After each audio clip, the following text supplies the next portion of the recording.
नमस्कार, बहुत स्वागत है आप सभी का। मैं हूं सौरभ शर्मा और आप देख रहे हैं कुरुक्षेत्र 2024।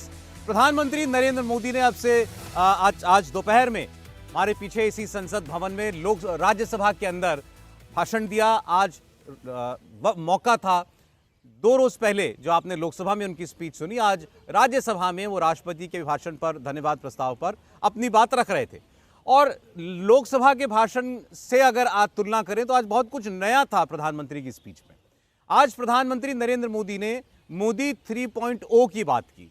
अभी तक वो बार बार कहते हैं कि तीसरा टर्म उनको मिलने जा ही रहा है। आज उन्होंने उसे नाम भी दिया मोदी 3.0 और उन्होंने कहा कि दूसरे टर्म में हमने विकसित भारत की नींव रखी है। मोदी 3.0 जब आएगी 2024 के लोकसभा चुनाव के बाद तो देश को नई ऊंचाइयों पर लेकर जाएंगे। लोकसभा के भाषण की तरह आज भी प्रधानमंत्री नरेंद्र मोदी ने कांग्रेस पार्टी को ही ज्यादा अपने निशाने पर रखा। आज भी उन्होंने नेहरू की बात की और आज करारा प्रहार करते हुए, क्योंकि कांग्रेस पार्टी राहुल गांधी ओबीसी की बात कर रही है, राहुल गांधी गिनती की बात कर रहे हैं, तो उन्होंने आज यह आरोप लगाया कि अगर नेहरू जी की सोच चली होती तो शायद देश में SC ST को भी आरक्षण नहीं मिलता। और ऐसा कहते हुए उन्होंने पूर्व प्रधानमंत्री नेहरू की चिट्ठी की कुछ हिस्सों को आज उद्धृत भी किया।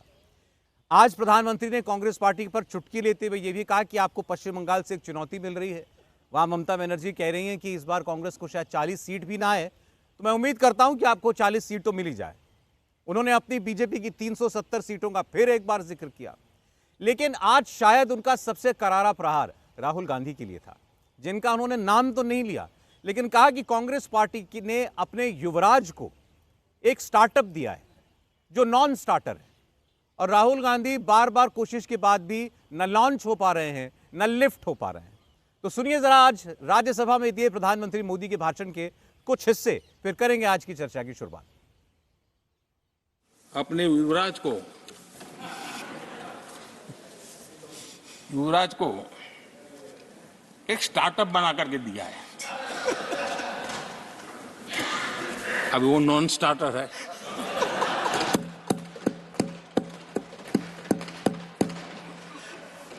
न तो वो लिफ्ट हो रहा है, न वो लॉन्च हो रहा है।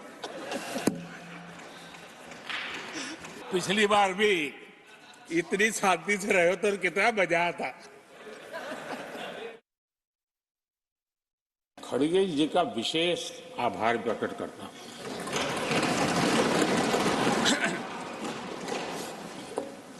बहुत ध्यान से सुन रहा था खड़गे जी उस दिन में, और ऐसा आनंद आया, ऐसा बहुत कम मिलता है। लोकसभा में तो कभी कभी मिल जाता है, लेकिन आजकल वो दूसरी ड्यूटी पर है तो मनोरंजन कम मिलता है। खड़गे जी भी एम्पायर नहीं है, कमांडोज नहीं है, तो चौके छक्के मारने में मजा आ रहा था उनको। लेकिन एक बात खुशी की रही, उन्होंने जो 400 सीट एनडीए के लिए आशीर्वाद दिया है,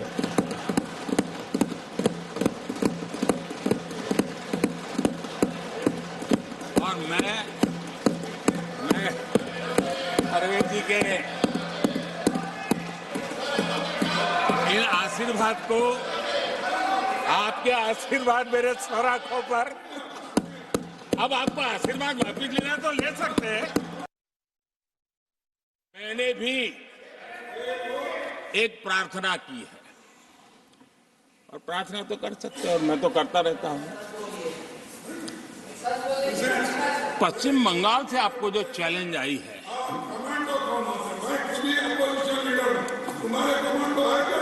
और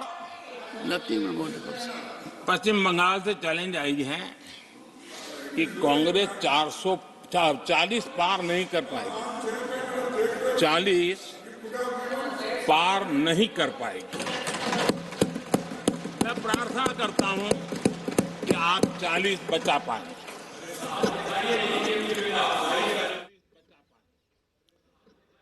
और इस वक्त की कुछ तस्वीरें आ रही हैं, वो आपको हम जरा दिखा दें। आज 5 महीने के बाद बिहार के मुख्यमंत्री नीतीश कुमार की प्रधानमंत्री नरेंद्र मोदी से मुलाकात हुई है, उसकी तस्वीर आपके सामने है।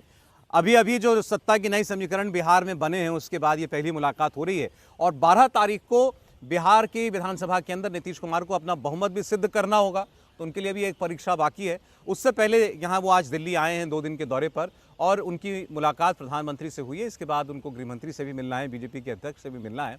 बिहार में अभी ये भी फैसला होना बाकी है कि इस नए समीकरण के बाद एनडीए में नीतीश कुमार के आने के बाद बीजेपी कितनी सीटों पर चुनाव लड़ेगी और नीतीश कुमार की पार्टी कितनी सीटों पर चुनाव लड़ेगी। तो ये अभी की तस्वीर थी, हमने आपको दिखा दी। और अब बात करते हैं, आज शुरुआत करते हैं आज की कुरुक्षेत्र की चर्चा की। स्वागत करना चाहते हैं, हमारे साथ हैं शहजाद पूनावाला जी, भारतीय जनता पार्टी के राष्ट्रीय प्रवक्ता। शहजाद जी, स्वागत है आपका। कांग्रेस पार्टी से हमारे साथ डॉक्टर टीना करमवीर जी हैं। डॉक्टर टीना, आपका बहुत स्वागत है। आरजेडी से डॉक्टर नवल किशोर जी हमारे साथ हैं और संगीत रागी जी भी हमें ज्वाइन करने जा रहे हैं। संगीत रागी जी राजनीतिक विश्लेषक भी हैं, इसके साथ साथ दिल्ली यूनिवर्सिटी की पॉलिटिकल साइंस विंग के हेड ऑफ डिपार्टमेंट भी हैं। अभी वो बस पहुंचने वाले हैं किसी भी वक्त। प्रधानमंत्री नरेंद्र मोदी ने आज बहुत सी बातें जो कहीं वो अलग थीं जो उन्होंने लोकसभा में भाषण के दौरान अपने कही थी। तब उन्होंने अपने लिए नया टारगेट बताया था 370 भाजपा और एनडीए 400 पार। कांग्रेस को उन्होंने 40 पर ही छोड़ दिया आज।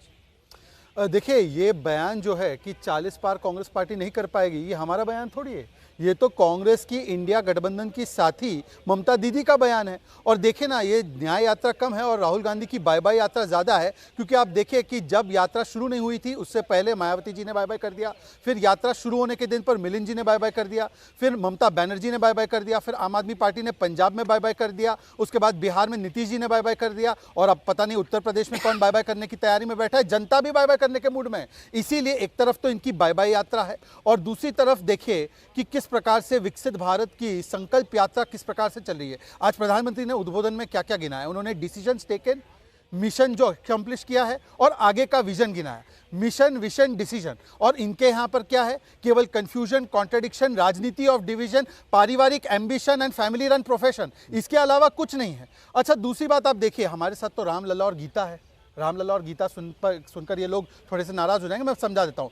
रामलला का मतलब आर फॉर राष्ट्रीय सुरक्षा, एम फॉर महिला, एल फॉर लाभार्थी, 60 करोड़ लाभार्थियों को अलग अलग लाभ मिले हैं, L for leadership, A for आर्थिक जो हम लोगों ने विकास किया है, और गीता का मतलब ग्रोथ, इंफ्रास्ट्रक्चर, टेक्नोलॉजी और आत्मनिर्भर भारत। तो रामलला और गीता जिसके साथ है, उनकी जीत निश्चित होना जरूरी है। क्योंकि सनातन को गालियां देने से, भारत का विभाजनकारी सोच रखकर उनको गालियां देने से, ओबीसी कुर्मी समाज के डीएनए को गाली देने से और नॉर्थ इंडिया को जिस प्रकार से डीएमके के नेताओं ने गाली दी है, तो ये विभाजनकारी सोच का अंत होगा और यही चीज प्रधानमंत्री ने बताई है। और राहुल गांधी को युवराज कहा उनको स्टार्टअप दिया है कांग्रेस पार्टी ने, लेकिन वो ना लॉन्च हो रहे हैं ना लिफ्ट हो रहे हैं। देखिए, असलियत में तो ये राहुल गांधी की 14वीं या 15वीं रीलॉन्च यात्रा ही तो है ना। दरअसल न्याय यात्रा क्या है? न्याय यात्रा रीलॉन्च यात्रा है राहुल गांधी के लिए, रीपोजिशनिंग है कांग्रेस पार्टी के लिए जिनको अप्रासंगिक बना दिया था इंडी गठबंधन में, और एक प्रकार से रीब्रांडिंग यात्रा है कि किसी प्रकार से राहुल गांधी को रीब्रांड करके फिर से प्रस्तुत किया जाए। परंतु जब प्रोडक्ट ही फेल होगा तो मुझे लगता है कि इस प्रकार की रीपैकेजिंग से क्या होने वाला है। कांग्रेस ये कहती है कि नरेंद्र मोदी जो है और आपकी पार्टी जो है नेहरू से, राहुल गांधी से, गांधी परिवार से, कांग्रेस पार्टी से ऑब्सेस्ड है, उनके बिना गुजारा नहीं चलता। ऐसा है कि जब इसरो चंद्रयान 3 की उपलब्धि हासिल करता है तो ये लोग कहते हैं कि नेहरू जी को क्रेडिट दो। जब भारत में कोई भी उपलब्धि होती है तो ये कहते हैं कि नेहरू जी की वजह से हुआ। तो भाई, अगर सारी चीज़ों का क्रेडिट और गुणगान जो है नेहरू जी का करना है तो नेहरू जी की बाकी की भी जो विशेषताएं और उपलब्धियां हैं उसको भी गिनवाना पड़ेगा। 370 की जो उपलब्धि है वो भी तो गिनवाना जरूरी है। यही नेहरू जी ने, क्योंकि अब ये ओबीसी की राजनीति करने के लिए खड़े हो जाते हैं, नेहरू जी ने, और मेरे पास उनका लेटर है 1961 का, उन्होंने कहा कि रिजर्वेशन देना कास्ट और क्रीड के लाइंस पर यह सबसे खराब होगा। नेहरू जी ने जाति जनगणना को रोका 1951 में। मैडम है हमारे साथ, प्रोफेसर है, उनसे पूछे। उसके बाद राजीव गांधी जी हो, इंदिरा जी हो या नेहरू जी हो, इन लोगों ने जिस प्रकार से ओबीसी आरक्षण का, बाकी आरक्षण का विरोध किया, मंडल कमीशन का विरोध किया, तो मुझे लगता है कि आज उनको बताना चाहिए कि क्या नेहरू जी को इन्होंने और उनके विचारों को इन्होंने अलग करके यहाँ पर इस पर टीना जी से बात करूंगा, लेकिन पहले प्रधानमंत्री के भाषण पर आपको क्या कहना है? लोकसभा का भाषण आपने सुनाई था, राज्यसभा में भी आज नेहरू जी की भी बात हुई है, राहुल गांधी जी को स्टार्टअप मिला है, उन्होंने बताया है। देखिए, सबसे पहले तो मैं बताना चाहती हूँ, ट्रेंड तो ये हो रहा था बाय बाय मोदी जी, वो कल उनके भाषण के बाद नंबर 1 पे चल रहा था। लेकिन मैं दूसरी बात ये बताना चाहती हूँ, देखिए जब मोदी जी भाषण देते हैं तो मुझे लगता है कि किसी भी प्रधानमंत्री को बहुत गंभीर होकर अपने काम पर चर्चा करनी चाहिए, अपने काम पर बात करनी चाहिए, ना कि सिर्फ कांग्रेस को गरियाने से इस देश का भला हो सकता है। मैं इनकी जानकारी के लिए बता दूं, डेनियल थॉर्नर जो कि प्रसिद्ध अर्थशास्त्री थे, वो कहते हैं कि 21 सालों में जो काम आज़ादी के बाद 200 साल तक नहीं किया होगा जो नेहरू जी ने करके दिया। आज देखिए खुली आंखों से जो आप सपने देख रहे हैं वो नेहरू जी की देन थी। देश के प्रधानमंत्री अगर आज बोल पा रहे हो तो नेहरू जी की देन है, अदरवाइज वो कहाँ बोल पाते। ये जिस तरीके से इस देश के अंदर जिस प्रकार से लगातार आकर जिस तरीके से वो उन्होंने नारे दिए, बहुत सारे वादे किए देश के सामने, हम 2 करोड़ नौकरियां देंगे। जनता को लगा कि अच्छा जी ठीक है, नौकरियां देंगे तो हम इन्हें वोट दे देते हैं, इनको चुन लेते हैं। लेकिन मिला क्या जनता को? कुछ भी नहीं, हासिल कुछ नहीं हुआ और झूठ ही झूठ परोसा जा रहा है। लेकिन मैं दूसरी बात जरूर ये कहना चाहती हूँ कि जब देश के प्रधानमंत्री से हम उम्मीद करते हैं और विपक्ष के होने के नाते हमें उम्मीद करते हैं कि वो आकर भाषण दे तो कुछ ऐसा बोले, उनको सिर्फ राहुल गांधी से फोबिया है। तो मुझे लगता है कि फोबिया है राहुल गांधी से, बिल्कुल राहुल गांधी से उनको इलाज कराना चाहिए। अरे डॉक्टर है, बहुत सारे डॉक्टर्स हैं, उनसे इलाज कराना चाहिए। मेंटल हेल्थ का इशू राहुल गांधी से इलाज कराएं या राहुल गांधी से कि फोबिया से ग्रसित है इसका इलाज कराएं, के पास जाके इलाज कराना चाहिए और उनको ये जाके इतिहास भी पढ़ना चाहिए। मुझे लगता है कि उनका जो रिसर्च टीम है उनको ठीक से देती नहीं है कि राहुल नेहरू जी पर कौन कौन सी उनको पुस्तकें पढ़नी चाहिए। सिर्फ वो 1-2 लाइन लेकर आते हैं और बोलना शुरू नहीं, कर मगर देते ये हैं। क्या ये लेकिन उनको फैक्चुअली इतिहास की इनकरेक्ट है जानकारी डॉक्टर टीना? बिल्कुल ये जो बात उन्होंने आज कही कि अगर नेहरू जी की चलती या नेहरू जी की जो सोच थी वो लागू हो गई होती तो देश में पता नहीं हमारे शेड्यूल ट्राइब शेड्यूल कास्ट भाई बहनों को भी आरक्षण मिलता या नहीं मिलता। नेहरू जी को उन्होंने कोट किया, उन्होंने उस वक्त एज प्राइम मिनिस्टर देश के चीफ मिनिस्टर्स को लेटर लिख के ये कहा था मैं हर तरीके के आरक्षण के खिलाफ हूँ, ये अकुशलता को बढ़ावा देता है। देखिए आरक्षण की वजह से आज देखिए कितने लोग इस मुकाम तक पहुंच पा रहे हैं, प्रोफेसर बन पा रहे हैं। एग्जैक्टली, बट मैं इसलिए पूछा ये गलत है नहीं। लेकिन आप मुझे ये देखिए कि आप SC/ST एट्रोसिटी एक्ट को पंगु किसने बनाया? भारतीय जनता पार्टी ने। SC/ST के लिए लगातार एट्रोसिटीज, आप NCRB का डाटा उठाकर दे दीजिए, सिर्फ और सिर्फ इन 10 सालों में सबसे ज्यादा एट्रोसिटी भारतीय जनता पार्टी के शासनकाल में हुआ। और आप देखिए कि लगातार अभी कुछ दिन पहले जब राम मंदिर पर सारा देश जो है राम मंदिर की तरफ देख रहा था, वहीं पर UGC के ड्राफ्ट से डी रिजर्वेशन करने के लिए काम किसने किया? इस वक्त आप क्या आप ये कहने की स्थिति में हैं? मैं फोर्स नहीं करूंगा आपको, हो सकता है कि ये अभी आपने इस पर नहीं सोचा हो या ये आपने कलेक्ट नहीं की हो इस पर रिसर्च मटेरियल, कि नेहरू जी ने ऐसा लिखा था या नहीं लिखा था कि वो आरक्षण के खिलाफ है। देखिए आरक्षण के खिलाफ कोई नहीं है, पहली बात। लेकिन आरक्षण के खिलाफ बीजेपी और राष्ट्रीय RSS जरूर है, क्योंकि जब मोहन भागवत अचानक से उनका हृदय परिवर्तन होता है, उनको पता है कि सारे दलित सड़क पर आ जाएंगे। जब इन्होंने SC/ST एक्ट को पंगु बनाने का काम किया था, सारे SC सड़कों पर आ गए थे और इनको वापस लेना पड़ा। नेहरू जी ने जो भी कहा, आज आरक्षण के खिलाफ कोई नहीं है और अब आपके सरकार में SC/ST के खिलाफ एट्रोसिटीज होती है। मैं इसी को बहुत शॉर्ट में देखिए, 2 मेहमान आ गए हैं मेरे पास, उनकी बात बस्ट करता हूं। SC/ST एक्ट केवल एक जगह पर लागू नहीं हो पा रहा था, जम्मू कश्मीर, जब तक 370 वहां पर कायम था। 370 हटने के बाद prevention of atrocities on SC/ST act लागू हुआ, पहली बात। दूसरी बात सुन लीजिए, इन्होंने कहा एक सेकंड, टीना जी बीच में नहीं, टीना जी बीच में नहीं, टीना जी बीच में नहीं, मैंने आपके बीच में नहीं बोला। टीना जी प्लीज, मैं शॉर्ट में, एकदम शॉर्ट में, क्या ये फैक्ट नहीं है कि मंडल कमीशन की रिपोर्ट आ गई थी, उसके बाद इंदिरा जी ने, उसके बाद राजीव जी ने, दोनों ने उस पर रोक लगाई। फिर उसके बाद 6 सितंबर 1990 को आपने स्पीच दी, राजीव गांधी ने स्पीच दी पार्लियामेंट के अंदर कि किस प्रकार से OBC आरक्षण नहीं होना चाहिए, वो देश को विभाजित करेगा। क्या ये सही नहीं कि आज भी TMC OBC कास्ट सेंसस का विरोध करती है? इन्होंने कर्नाटका में सरकार है, वहां पर कास्ट सर्वे क्यों रोक दिया? और मैं आपको बताना चाहता हूँ, इन्होंने एक बड़ा स्टेटमेंट दिया, उन्होंने कहा नेहरू जी ने बोलने की आजादी, 10 सेकंड, नेहरू जी ने बोलने की आजादी दी। नेहरू जी के समय पर वॉलपर्ट्स 9 Hours to Rama, नसीरी चंद्रमोहनी, Menon's the Ramayana, Campbell's the heart of India, ऐसे लगाकर 50 बुक बैन हुई। और पहली बार जो अंकुश लगा फ्रीडम ऑफ स्पीच पर, वो नेहरू जी के जमाने पर लगा। नेहरू जी ने मजरू सुल्तानपुरी को गिरफ्तार कर दिया। मजरू सुल्तानपुरी गिरफ्तार। हमारे सेट पर अब प्रोफेसर संगीत रागी जी भी आ गए। प्रोफेसर साहब, बहुत स्वागत है आपका। और मेरी खुशनसीबी है कि मेरे पैनल में 4 में से 3 जो हैं वो डॉक्टर्स हैं और दिल्ली यूनिवर्सिटी के शिक्षक हैं।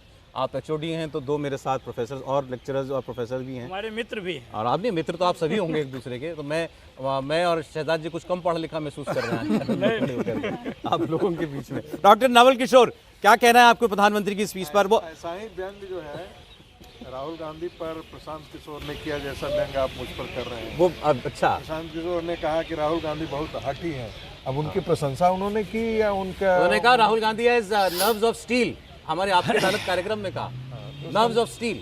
स्टील का मतलब नर्व्स ऑफ स्टील मतलब कि अगर फौलादी इन्होंने- है। उसमें चेतना नहीं है। नहीं कि इतना चुनाव हारने के बाद भी अगर कोई आदमी खड़ा हुआ है, डटा हुआ है, तो उन्होंने कहा ये नर्व्स ऑफ स्टील दिखाता है, मुर्दों में हलचल जीवटता नहीं है, होती। जीवटता कहना चाहिए। मुर्दों में तो हलचल पॉजिटिव नहीं क्वालिटी है। होती। ठीक है, जीवनता ओके। नहीं जीवन- होती। डॉक्टर नवल किशोर, मोदी 3.0 की बात कर दी है आज प्रधानमंत्री ने।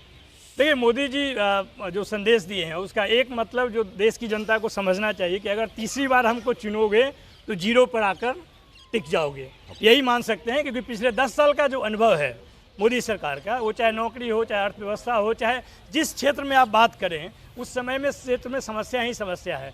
सिर्फ नफरत और घृणा बटी है और वही सबसे ज़्यादा देश ने देखा है। मैं जिस बात की तरफ आप इशारा कर रहे हैं, जिस आरक्षण की बात पर वो नेहरू जी को घेरना चाहते हैं, उनको ये मालूम होना चाहिए कि SC/ST के लिए रिजर्वेशन तो कॉन्स्टिट्यूशन के साथ ही शुरू हो गया। 61 में नहीं था क्या रिजर्वेशन? जब वो ये बात लिख रहे थे, अगर मान लीजिए लिखे हैं वो और वो सही भी है, तो क्या रिजर्वेशन नहीं था? अगर उन्होंने ओपिनियन दिया तो वैसा ओपिनियन तो RSS कई बार दे चुका है। और RSS के जो महारथी लोग पहले हैं वो कहें कि अगर रिजर्वेशन देना है तो आज़ादी ही नहीं चाहिए, ऐसा भी स्टेटमेंट है। मैं सिर्फ ये कहना लेकिन चाहता हूं आज कि जब पिछले- राहुल गांधी कहते हैं गिनती हो ओबीसी की, वो उस वक्त आईना दिखा रहे हैं कि नहीं, भाई नहीं। आपके नाना जी हैं, उनकी सोच तो ये थी। नहीं तो लेकिन मोदी जी को ये भी बताना चाहिए कि 1990 में जब VP सिंह सरकार ने मंडल कमीशन लागू किया तो कमंडल लेकर आडवाणी जी ले गए, जिनको आपने भारत रत्न दे दिया। वो तो खुलेआम उन्होंने मंडल का विरोध किया। और इस देश में जो मंडल विरोधी आंदोलन हुआ उसका आर्किटेक्ट कौन था सबको मालूम है, पहली बात। दूसरी बात यह है कि जरूर कांग्रेस और भाजपा दोनों आरक्षण के खिलाफ में थे, मंडल के खिलाफ में थे, लेकिन कांग्रेस की जो ओपिनियन है वो बदली है। और 2010-11 आते आते उन्होंने वो गणना कराने की कोशिश की है। उसको अगर रोका कोई पार्लियामेंट के अंदर, गोपीनाथ मुंडे के खिलाफ भी थे वो लोग। गोपीनाथ मुंडे ने 2011 में जनगणना से पहले ये बात बोली थी कि अगर OBC की गणना नहीं होती है तो उनके साथ अगले 10 साल तक अन्याय होगा। और Rajnath Singh on the floor of the house बोले कि 2018 में कि ये गणना होगी। ये क्या कारण था कि 2020 में ये बदला है? क्या RSS का दबाव था? नंबर 1। नंबर 2 कि जिस तरह की वो बात करते हैं वो उनके एक्शन में नहीं दिखता। वो कहते हैं कि देश के पहले OBC प्रधानमंत्री हैं, लेकिन OBC की गणना नहीं करा सकते हैं। कैसे OBC के प्रधानमंत्री हैं? जब आप जाति की बात करते हो तो हम लोग जाति की बात जातिगत गैर बराबरी को दूर करने के लिए करते हैं, आप कहते हैं जातिवादी है। इस समझ के साथ अगर भारतीय जनता पार्टी और प्रधानमंत्री बात करेंगे तो कभी भी समतामूलक समाज का निर्माण नहीं हो पाएगा। प्रोफेसर यही रागी। सबसे बड़ी खतरा है। प्रोफेसर रागी, देखिए, पहली बात तो कांग्रेस पार्टी कभी भी आरक्षण के पक्ष में नहीं थी, यह एक सच्चाई है। मैं सर इतनी बात कह दूं कि ये डिबेट हमने सिर्फ आरक्षण पर नहीं है, नहीं। आप और भी मुद्दों पर बोल सकते हैं। नहीं, मैं और मुद्दों पर ही बात करूंगा। ये जो चूंकि अभी तर्क चला उस पर मैं अभी भी कर रहा हूँ। काका कालेलकर कमेटी की रिपोर्ट जो है वो बहुत पहले आ चुकी थी, नेहरू जी ने उसे खारिज कर दिया था। उनका तर्क यही था कि समाज का इसमें विभाजन ज़्यादा होगा, इसलिए नहीं। नेहरू जी की बात के बाद श्रीमती इंदिरा गांधी चाहती तो मंडल कमीशन को लागू कर सकती थी, उन्होंने नहीं लागू किया, इन्हीं तर्कों के आधार पर नहीं लागू किया। इसके बाद जो है वो जब मंडल कमीशन लागू हुआ तो सब कोई जानता है कि कांग्रेस पार्टी ने विश्वनाथ प्रताप सिंह की सरकार गिराने में महती योगदान किया और चंद्रशेखर जी की माइनॉरिटी सरकार को बाहर से समर्थन देकर के इसीलिए खड़ा किया गया था ताकि मंडल कमीशन को डेंट मारा जाए। राम मंदिर मूवमेंट जो है वो मंडल कमीशन से पहले से चल रहा था, ये बात ध्यान में रखनी चाहिए।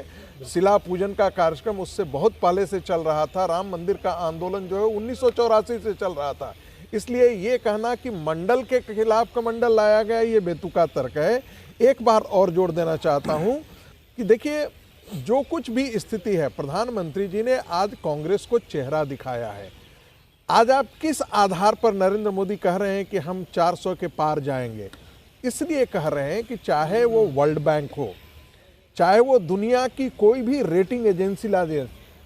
भारत की रेटिंग एजेंसी को नरेंद्र मोदी खरीद लिए होंगे, लेकिन दुनिया की सारी रेटिंग एजेंसी को तो नरेंद्र मोदी नहीं खरीद लिए होंगे। वो सारी रेटिंग एजेंसी कह रही हैं कि आज के दिन में सबसे जो तेजी से अर्थव्यवस्था है वो भारत की अर्थव्यवस्था है। और ये प्रेडिक्शन आ रहा है कि भाई अगले 10 साल में, अगले 7 साल के अंदर भारत दुनिया की तीसरी अर्थव्यवस्था हो जाएगी। यदि 11वीं से 5वीं हुई है तो बिना रोजगार के हुई है, बिना आपका जो पर कैपिटा इनकम है वो जो 2014 से था आज जाकर के दुगना हो गया है। तो बिना ये डेवलपमेंट का हुआ है, ऐसे ही हो गया है। प्रोफेसर साहब ऐसा है दरअसल नहीं, मैं जिक्र करना चाहता हूँ, 2-3 बातें और करता हूँ। भारत आज मैन्युफैक्चरिंग सेक्टर का हब होने जा रहा है, ये ऐसे ही होने जा रहा है। इंफ्रास्ट्रक्चर सेक्टर में जितना डेवलपमेंट आज के दिन में हुआ है, 10 साल के अंदर हुआ है, उतना कभी हुआ ही नहीं था। आपके जितने ऑर्डिनेंस फैक्ट्रीज थे वो लिटरली सारे बंद पड़े हुए थे।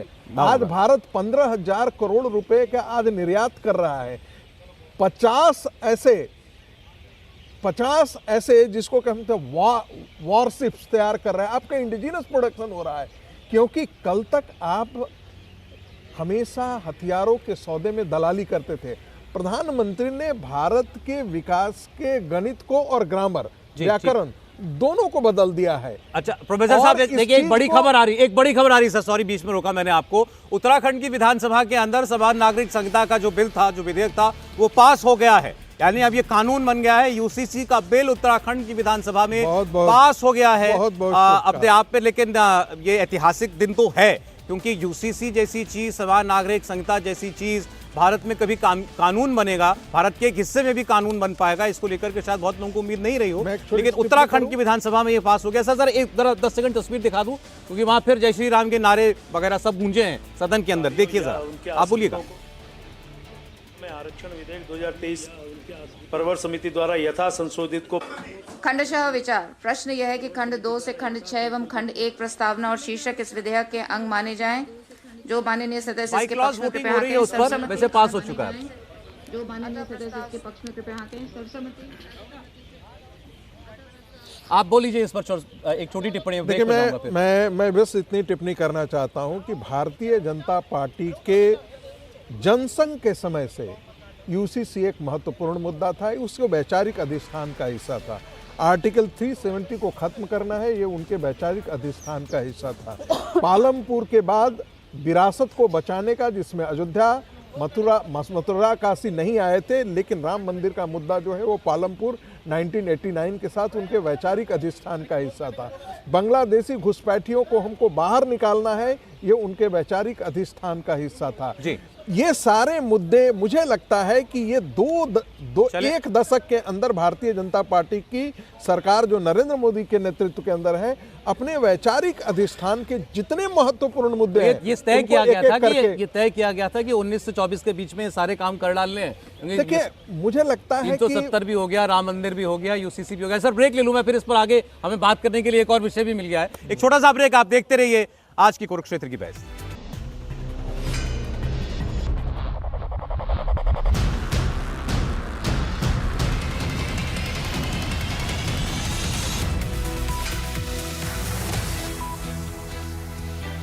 स्वागत है, देख रहे हैं कुरुक्षेत्र। अब हम यहाँ विजय चौक से लाइव ये प्रोग्राम आपके लिए लेकर आए। मेहमान हमारे साथ हैं। ब्रेक से पहले हम लोग बात कर रहे थे तो आपको हमने तस्वीरें भी दिखाई जहाँ पर उत्तराखंड की असेंबली के अंदर यूनिफॉर्म सिविल कोड का बिल भी पास हो गया। उस पर भी हम लोग अपने मेहमानों से कमेंट लेंगे। लेकिन अभी यहाँ टीना करमवीर जी हैं, डॉक्टर टीना करमवीर कांग्रेस पार्टी से। उन्होंने कहा प्रधानमंत्री को फोबिया है राहुल गांधी का, इतना जिक्र उनको करते हैं, किसी डॉक्टर को दिखाना चाहिए। उनके शब्द हैं, मेरे नहीं। देखिए, मुझे लगता है कि यदि राहुल गांधी इतने अप्रासंगिक है तो मल्लिकार्जुन खड़गे और बाकी सारे कांग्रेस के नेताओं को छोड़कर एकमात्र सांसद को लेकर यात्रा क्यों निकाले हैं इन लोगों ने? मतलब कि राहुल गांधी को अपना नेता मानते हैं, अगर नेता मानते हैं तो उनके ऊपर टिप्पणियां भी होंगी, और केवल हमसे थोड़ी हो रही है, इनके तो खुद के साथी बोल रहे कि हमें राहुल गांधी में कोई कॉन्फिडेंस नहीं है। क्या बोला था नीतीश कुमार जी, क्या बोला था आम आदमी पार्टी ने बोला था खड़गे जी को आगे करो, राहुल गांधी नहीं चलेंगे। तो मुझे लगता है कि उनको अपने अलायंस पार्टनर्स में कितना विश्वास जगाते राहुल गांधी, ये देख लेना चाहिए, पहली बात। दूसरी बात, देखिए नवल जी ने अभी स्वीकारा कि नेहरू जी ने 61 में वो लेटर लिखा था, आरक्षण के खिलाफ थे। उस समय पर लेटर क्यों आया था वो भी समझ लीजिए। आंबेडकर जी की वजह से आरक्षण जरूर आया, 15 साल के लिए आया था पहले, तब वो चाह रहे थे, भूमिका बना रहे थे कि आरक्षण हटाए, पर ये तो फिर कोई ऐसी चीजें हो गई जिसकी वजह से वो नहीं हटा पाए। परंतु मैं पूछना चाहता हूं, उसके बाद बाबा साहेब आंबेडकर को भारत रत्न कितने वर्षों तक नहीं दिया गया? 2 चुनाव उनको हराया गया। किसने हराया? कांग्रेस पार्टी ने हराया। उसके अलावा इनसे पूछ लीजिए, आज बाबा साहेब आंबेडकर क्या चाहते? वो चाहते 370 हटे, ये उसके खिलाफ है। आज चाहते यूसीसी लागू हो, वो उसके खिलाफ है। वो चाहते कि 3 तलाक का कानून हटे, क्योंकि सुप्रीम कोर्ट ने बताया है कि 3 तलाक का कानून हटे, तो ये उसके खिलाफ है। तो मुझे लगता है कि आंबेडकर जी का विरोध आज भी कौन कर रहा है? और कर्पूरी ठाकुर जी को 36 साल बाद जब भारत रत्न मिलता है तो बताइए कि इतने वर्षों में 2004 से 14 के बीच में क्यों नहीं दिलवा पाए? यूपीए की मंशा हमेशा आरक्षण विरोधी और गरीब विरोधी, शोषित वंचित पीड़ित विरोधी रही है। चलिए टीना जी छोटी सी टिप्पणी कर दूं। अगर ये अलाउ करें सर तो एक प्लीज। छोटी सी देखिए जितना काम जो है ना मैं आता हूं कांग्रेस दोबारा। पार्टी ने आदिवासी दलित और अल्पसंख्यक समाज के लिए किया, उतना अगर ये 1% भी कर दे तो मुझे लगता है कि इनको अडानी जी नौकरी से निकाल देंगे। लेकिन मैं दूसरी बात कहना चाहती हूँ कि लगातार ये कह रहे हैं कि भाई मोदी जी जो हैं दलितों के हित में इतना काम किया, ये किया, लेकिन आप मुझे बताइए कि आज तक इन्होंने ऐसा क्या काम किया? कोई नहीं, कोई काम नहीं किया आपने। आप सिर्फ ये कहते रहिए कन्वर्टेड ओबीसी, बस अपने आप को मोदी साहब ये बताते हैं कन्वर्टेड ओबीसी सबको पता है। अगर उन्होंने धर्मांतरण किया है हमेशा, हाँ बिल्कुल मोदी जी ने धर्मांतरण किया है। बताइए किस प्रकार की भाषा है? एक प्रैक्टिसिंग हिंदू को आप धर्मांतरण, आप बताइए राहुल गांधी का क्या गोत्र कैसे होता है? राहुल गांधी नहीं, बताइए राहुल गांधी के ग्रैंडफादर कौन थे? नहीं आप बताइए धर्मांतरण कहां से हो गया? टीना जी जरा एक आपने सवाल उठाया तो क्लैरिफाई करने दीजिए। कन्वर्टेड ओबीसी का मतलब क्या मैडम? कन्वर्टेड ओबीसी का मतलब साफ तौर पर है जब वो मुख्यमंत्री थे तो उन्होंने अपनी जाति को ओबीसी में डाला। अगर जरा सा भी, क्योंकि हमें तो संदेह होगा, अगर जरा सा भी वो ओबीसी होते जिसके पैर में कांटा चुभा होता है उसको पता होता है, उनको 1% भी दर्द नहीं है ओबीसी के लिए, अदरवाइज ओबीसी महिलाओं को आरक्षण देते। हम तो बार बार यही मांग कर रहे थे। और दूसरी बात, जो लगातार इस देश के प्रधानमंत्री अपने आप को ओबीसी कहते हैं तो वो कास्ट सेंसस कराने से क्यों पीछे हट रहे हैं? कास्ट सेंसस करानी चाहिए, हम तो बार बार यही मांग कर रहे हैं। लेकिन देखिए इस देश में जो लगातार माहौल जो बनाया जा रहा है कि बार बार कि सिर्फ चारित्रिक हत्या करना कहती हूँ मैं इसे, कि लगातार नेहरू जी ने ऐसा किया, नेहरू जी ने, अरे हम तो कह रहे हैं कि अगर नेहरू जी नहीं होते तो आप इस देश के प्रधानमंत्री ही नहीं होते। आप प्रधानमंत्री हो रहे तो एहसान होना चाहिए, अपने पुरखों का एहसानमंद होना चाहिए। इतना इसीलिए जो बच्चे होते हैं जब वो एहसान नहीं करते तो उनको गद्दार कहा जाता है। और इस समय देश के प्रधानमंत्री जो है अपने नेहरू जी का एहसान नहीं मानकर आप गद्दारी कर रहे हैं। एक सेकंड में एक काम कीजिए, जरा थाली लाइए, मैं नेहरू जी की आरती उतारूं। मुझे एक बात बताइए, एक सेकंड टीना जी सुनिए, अब मैंने बीच में बोला, टीना जी सुनिए, टीना जी नवल जी एक सेकंड, टीना जी जरा फैक्ट पे बात हो जाए प्लीज नवल जी प्लीज। टीना जी क्या नेहरू जी ने अंबेडकर जी को एक नहीं दो बार चुनाव हराया था कि नहीं हराया था? अरे हाँ या ना बोलिए ना। आज होते, अरे बताइए भाई होते तो सबसे पहले अरे भाई एक सेकंड, टीना जी आप प्रोफेसर है ना, आप तथाकथित रूप से प्रोफेसर है ना, आप तथाकथित रूप से प्रोफेसर है मैडम, खत्म करने का सुनिए ना मैडम। और लगातार इस देश में एक सेकंड 30 सेकंड बारी उनकी है बोलने के लिए। 30 second doctor Tina please 30 second बस। टीना जी मैं आपसे स्पेसिफिक सवाल पूछ रहा हूँ, स्पेसिफिकली जवाब दीजिए। क्या नेहरू जी ने अंबेडकर जी को हराया 2 बार चुनाव में, हाँ या ना? आप प्रोफेसर है तो स्पेसिफिक सुन लीजिए। अरे भाई सुन तो लीजिए, और केवल अरे भाई सुन लीजिए, उस समय तो केवल उनको हराया फिजिकली, आज उनके थॉट्स को हराने के लिए सैम पित्रोदा जो इनके एडवाइजर है प्रथम परिवार के, कहते हैं कि नेहरू जी का योगदान था, अंबेडकर जी का कोई योगदान नहीं संविधान में। बोला था कि नहीं बोला था बताइए? इसका मुझे जवाब देना है। आर्थिक सलाहकार परिषद विवेक देबरॉय आर्टिकल लिख देते हैं कि रिजर्वेशन खत्म कर देना चाहिए, क्या उन्होंने माफी मांगी? आप बताइए। हम उसके साथ थोड़ी है। नहीं, क्यों नहीं है आपके साथ? आपके सलाहकार परिषद के अध्यक्ष है, वो इस तरीके के लेख लिखते हैं, क्यों नहीं आप सवाल? राज्यसभा में प्रधानमंत्री पूछ रहे थे कि 10 साल यूपी की सरकार में एक अल्ट्रा कॉन्स्टिट्यूशनल बॉडी थी, नेशनल एडवाइजरी काउंसिल, जिसकी चेयरमैन सोनिया गांधी थी, उसमें कोई ओबीसी था? उन्होंने सवाल उठाया था राज्यसभा में। देखिए ये एक जिस तरीके का नैरेटिव बिल्ड किया गया है कि हमने ये नहीं किया, हमने किया। अरे आपको तो सत्ता में बैठाया, आप क्या कर रहे हैं? मैं गिनवा देता हूँ, चलिए मैं वही गिनवा देता हूँ। डॉक्टर प्लीज ठीक है, डॉक्टर बोलिए। देखिए मुझे नहीं लगता है कि डिबेट को बहुत इधर ले जाने की ज़रूरत है। जब आप कर्पूरी ठाकुर की बात करते हैं तो सवाल तो आएगा ना कि जो भारतीय जनसंघ के लोग बिहार में थे वो लोग क्या कह रहे थे जब कर्पूरी ठाकुर मुंगेरी लाल के रिपोर्ट के आधार पे अति पिछड़ा और पिछड़ा दोनों को आरक्षण दिया, सवर्ण गरीबों को आरक्षण दिया, महिलाओं को आरक्षण दिया, तो सदन के अंदर उन लोगों ने क्या कहा, कौन सा कितना गंदा नारा लगाया जो यहाँ पे बोला भी नहीं जा सकता। आरक्षण नीति कहाँ से आई और उसके बाद वाला सेंटेंस मैं बोल भी नहीं सकता हूँ। ये क्या उनके इतिहास में नहीं है क्या? आरक्षण विरोध उनके अंतर्गत है, मन में है। और यही कारण है कि ओबीसी प्रधानमंत्री को आगे करके और पूरे ओबीसी के हितों की हत्या की जा रही है। और यहीं पे नहीं, आप देख लीजिए सवाल, क्या अगर प्रधानमंत्री ये कहते हैं कि जो लोग गिनती कराने की बात करते हैं आज ओबीसी की, वो इस इतने बड़े ओबीसी चेहरे को भूल जाते हैं, उन्होंने कहा है अपनी स्पीच में, तो क्या वो गलत कह रहे हैं? नहीं, वो बिल्कुल गलत कह रहे हैं कि ओबीसी का चेहरा होना प्लांटेड होना और ओबीसी के लिए काम करना, दोनों में अंतर है। आप जरूर ओबीसी हैं, चाहे जैसे भी हैं आप ओबीसी हैं, प्लांटेड कैसे? लेकिन मतलब प्रधानमंत्री ने खुद ही को प्लांट कर लिया? नहीं, वैचारिक प्लांटेशन तो है ही उनका, ये तो सब जानता है। अच्छा। कि वो आरएसएस के बैकग्राउंड से हैं और आरएसएस नहीं चाहती है, ये कहते हुए आरएसएस के लोग कहते हैं कि 800 साल तक जिन पर अत्याचार किए उनका उत्थान करने के लिए हमको ये बात मानना पड़ेगा। ये तो मोहन भागवत जी ने बोला है। एक सेकंड प्रोफेसर आगे। मतलब इनके तर्क को मान लिया जाए तो राष्ट्रीय स्वयंसेवक ने आज से 56 वर्ष पूर्व नरेंद्र मोदी को प्लांट किया था कि वो आगे जाकर के प्रधानमंत्री बनेंगे और इस प्रकार की बातें करेंगे। अपने आप में तर्क थोड़ा तर्कसंगत नहीं लगता है। देखिए, सच्चाई तो ये है कि जिनको आप कहते हैं, अभी आप कर्पूरी ठाकुर जी का जिक्र कर रहे थे, उस समय भारतीय जनसंघ का जनता पार्टी में विलय हो चुका था। इसलिए ये तर्क बिल्कुल ठीक नहीं है कि उस समय भारतीय जनता पार्टी तो 1980 एक मिनट और उस समय उसके साथ ही ये सब कोई जानता है कि जनता पार्टी का जो विघटन हुआ वो किस आधार पर हुआ, क्योंकि उसका जो समाजवादी खेमा था वो उसे पच ही नहीं रहा था।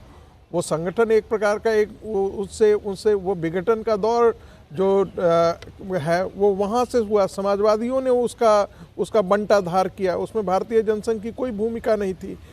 दूसरी बात, महत्वपूर्ण बात यह है कि क्या 10 साल के अंदर आप 10 साल की जिसे हम पंडित नेहरू की पॉलिसी कहते हैं, वही पंडित नेहरू की पॉलिसी जो थी जिसके कारण देश रसातल में गया।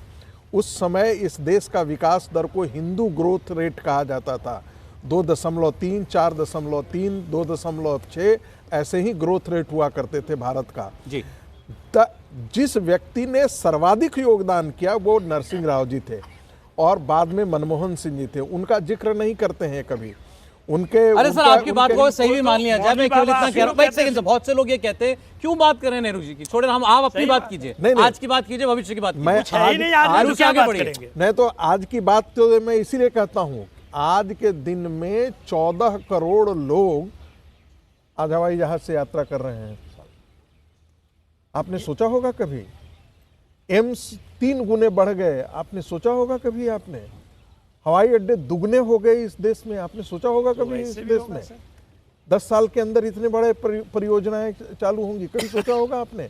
आपने बीच में काट दिया था। इस देश में इंफ्रास्ट्रक्चर पर जितना बड़ा काम हो चुका है, इतने बड़े बेनिफिशियरीज, डायरेक्ट बेनिफिशियरीज, आप जाकर के बात कीजिए ना। कौन सा, देखिए, जातीय जनगणना वे लोग कर रहे हैं। आप बिहार में यादवों को हटा दीजिए, कुर्मियों को हटा दीजिए, उत्तर प्रदेश में यादवों को हटा दीजिए आरक्षण की नीति से, ये सारे के सारे जाति जनगणना के सारे नैरेटिव जो है वो ध्वस्त होकर के गिर पड़ेंगे। आप ये बताइए, एक मिनट प्लीज, मुझे बोल लेने दीजिए। मैं इसलिए कह रहा हूँ ये जातियां दबंग जातियां हैं। नहीं, आप ये दबंग जातियां, प्लीज, रोहिणी आयोग का गठन हुआ। प्लीज मुझे बोल दीजिए क्यों। मैं इसलिए कह रहा हूँ कि ये पूरे जातीय राजनीति का संकुचन जो है ये 2 जातियों के आधार पर। सर, भूमिहार और कुर्मी को आपने मुख्यमंत्री क्यों बनाया बिहार में? नहीं, इसलिए मैं कह रहा हूं कि 0.2% वाली जातियां, 0.1001% वाली जातियां, वो इस देश में कहां जाएंगी? सौरभ जी, उनमें तो इतनी इनसिक्योरिटी भर रहे हैं कि हम तो गुंडे जाकर के 10% वाले नहीं, एक जो है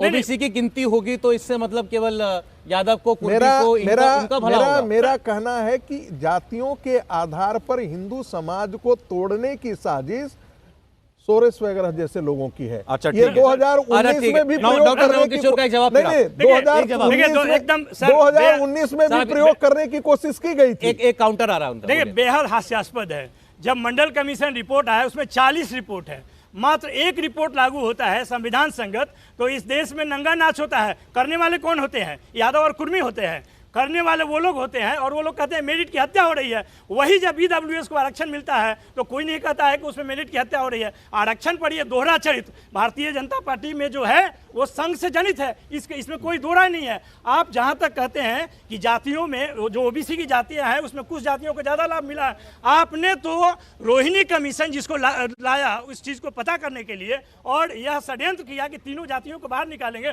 उसका रिपोर्ट आज तक पब्लिश नहीं किया। आप कर देते ना। आप जो आरक्षण सामाजिक और शैक्षणिक आधार पर संविधान ने दिया वो 40 साल के बाद भी मिलता है। अच्छा सर, अच्छा ठीक है डॉक्टर नवल किशोर, मैं ये बस तो एक बात सच्चाई मैं है। कहना चाहता हूं क्योंकि हमारे डिबेट में बात हुई और समाजों का नाम लेकर के बात हुई तो इससे कोई आहत ना हो जाए, कोई गलत मैसेज नहीं, ना नहीं, चला बिल्कुल जाए। नहीं होगा। एक आज मैंने साहब रागी जब बोल रहे थे तो उनका कहना यह था कि भाई मतलब मैंने ये यादव निष्कर्ष का निकाला नाम कि तो जो ले रहे हैं ना, कुर्मी का ओबीसी नाम के ले अंदर रहे हैं, उसमें सशक्त क्या जातियां हैं उनकी बात आप कर रहे हैं। देखिए उसमें दो हिस्से हैं। बहुत जो ओबीसी के अंदर डोमिनेंट कास्ट का एक डोमिनेंट conception क्या है। डोमिनेंट कास्ट और आप देखेंगे कि वो डोमिनेंट कास्ट ही जितने आरक्षण के बेनिफिट्स हैं वो उनकी तरह सीमित हो जाता है। ऑलराइट सर, जो ये बस मैं बाकी क्लैरिफिकेशन हैं, देना वो चाह रहा था सारे व्यूअर्स के के लिए। सारे बेचारे मार्जिन पर खड़े ओके, थे। ठीक। अब देखिए इसीलिए नीतीश कुमार जी ने अति पिछड़ा वर्ग का कॉन्सेप्शन लाया अच्छा। और वो कर्पूरी ठाकुर जी से हम प्रेरित मुद्दे होकर पर आगे लाया बढ़ेंगे, ठीक है सर। ताकि देखिए उनको लाभ मिल सके। अभी आपने पूछा कि क्यों आप बार बार नेहरू जी को ले आते हैं। भाई नेहरू जी के जमाने से जो गलतियां कर रहे हैं वो आज भी कर रहे हैं। नेहरू जी ने सोमनाथ का विरोध किया, आज ये राम मंदिर का विरोध कर रहे हैं। नेहरू जी ने उस समय पर आरक्षण का विरोध किया, आज ये ओबीसी प्रधानमंत्री से लेकर ओबीसी जातियों को गालियां देने का काम करते हैं। नेहरू जी ने उस समय पर जिस प्रकार की नीतियां अपनाई, जम्मू कश्मीर को लेकर 370 को कायम रखा, आज भी 370 के हटने का विरोध कर रहे हैं। और नेहरू जी ने जो परिवारवाद की और वोट बैंक की राजनीति शुरू की थी और करप्शन किस प्रकार से उन्होंने मुंह फेर दिया था, उस समय पर जीप स्कैम शुरू हुआ था। आज भी करप्शन के प्रति देखिए ना, करप्ट वहां पे कन्विक्टेड करप्ट पार्टी के खड़े हैं नेता, क्या लेने स्टैंड लेने की इनमें हिम्मत होगी? तो नेहरू जी की गलतियां आज भी नेहरू जी के लिए हमने बोला है। आप एक मिनट थोड़ा सहन कर लीजिए, मुझे पता है चुभने वाली बात है लेकिन उसके बाद वाली नहीं है। तो देखिए, वो ऐसा जानबूझ है, के एक मिनट के बाद, एक मिनट के उनको बाद। मैं ये केवल इतना कह रहा हूं कि इतनी सारी उनकी जनरेशंस चेंज हो गई परंतु जो मूल डीएनए है इनका वो अभी तक बदला नहीं है। उस समय पर भी गरीबी हटाओ का नारा था, आज भी गरीबी हटाओ का नारा है। आज 25 करोड़ गरीब हटे हैं गरीबी से। ये प्रधानमंत्री मोदी की उपलब्धि है। 11 करोड़ लोगों को टॉयलेट मिला, 11 करोड़ लोगों को नल से जल मिला, आज 13 करोड़ लोगों को जिस प्रकार से आज यहाँ 3 करोड़ लोगों को पक्का आवास मिला, जिस प्रकार से 80 करोड़ लोगों को राशन मिला। तो नवल जी आप चारा चोरी करो, हम गरीबी को, हम गरीबों की जो दुख है उसको चोरी कर रहे हैं। 30 सेकंड डॉक्टर टीना, फिर आप डॉक्टर टीना, डॉक्टर 30 सेकंड। देखिए, जब भी इनसे सवाल पूछा जाता है कि रोजगार कब मिलेगा तो ये कहते हैं कि देखिए नेहरू के समय में ऐसा हुआ वैसा हुआ। फिर इनसे पूछा जाता है क्या महंगाई कम होगी? 2047 में कम होगी, 44 में कम होगी। अरे 2024 में हम है, वर्तमान में क्या स्थिति है? क्या आप इस बात का जवाब दे सकते हैं? नहीं, क्योंकि देश के प्रधानमंत्री टाइम नहीं है मेरे पास, मुझे करना पता है आप दे देंगे। और भ्रम फैलाना है। प्राइम मिनिस्टर ने कहा था कि डबल डिजिट में था यूपीए में बिल्कुल 14 इन्फ्लेशन, एवरेज इनके यहाँ रेंज के अंदर है 6% से नीचे। इन्फ्लेशन रेट जो था वो 14% हो था 30-40 हजार किलो की, लेकिन वो मार्केट जाए ये मशरूम खाते हैं, ये प्रमाण क्या है इसका? इसका प्रमाण क्या है? इसका प्रमाण क्या है? सबको पता है गुच्छी कौन नहीं खाता है? देश के प्रधानमंत्री टीवी पर है, आप राष्ट्रीय चैनल पर है, थोड़ा सोच समझ कर बोलिए। सर बहुत शॉर्ट में डबल, मैडम मेरे ख्याल से प्लीज, मेरे पास समय खत्म हो गया प्लीज। देखिए, बहुत सोच समय के बाकियों को बोलना चाहिए लेकिन शहजाद भाई को बिना सोचे समझे इस तरह का नैरेटिव करना चाहिए। भाईचारा छोड़ के साथ जाकर यही बात ही करोगे आप। दूसरा, लालू जी का नाम नहीं लिया था उन्होंने, लेकिन ये कहा था कि कन्विक्टेड लोगों के खिलाफ सजा याफ्ता लोगों का महिमा मंडन हो रहा है। लेकिन उन्होंने ये नहीं बोला कि जो सीबीआई कोर्ट से सजा हुई है वो लोअर कोर्ट है। हायर कोर्ट में लालू जी सुप्रीम कोर्ट से डीए केस में उनका बरी हुआ है। ये सुन लीजिए, पहले चारा चोरी के केस में हुआ है, चार केस कुछ भी बंद बोलते हुआ, रहते हैं। उसको खोला क्यों? और खोला तो अभी तक सजा क्यों नहीं मुकर्रर किया उसने? चलें। हम जाते ना सुप्रीम कोर्ट में, आज और वक्त सुप्रीम इतनी कोर्ट में इजाजत दे न्याय रहा है। मिलता बहुत शुक्रिया हमारे मेहमानों की, प्रोफेसर रागी, डॉक्टर टीना, डॉक्टर नवल किशोर और शहजाद पूनावाला साहब, बहुत शुक्रिया आप जो आज आप आए हमारे शो पर।